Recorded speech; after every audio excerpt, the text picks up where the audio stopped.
turagushimye kandi turaguhimbaje kuri Imana yacu, kuri umuremyi wacu.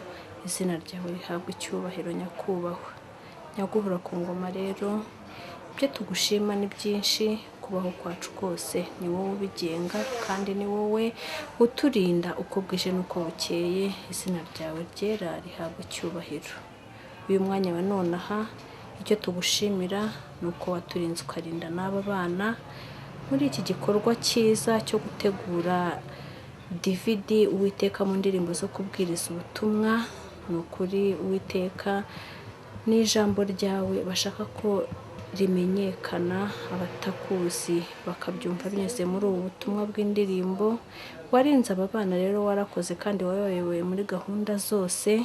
Niyo mpamvu nkwinginze ngo abazumva izi ndirimbo bose, twese hamwe nabo tuzahabwa umugisha nawe, kandi ubutumwa tuzakuramo buzatwiteguze kugaruka kwawe. Ubwo uzaza twese tuzasanga twiteguye, tuzahabwa ikamba ry'ubugingo. Ngaho rero shimwa Uwiteka nyakubahwa, kandi duhabwe umugisha nawe, tubisabye mu izina ry'Umwami wacu Yesu Kristo.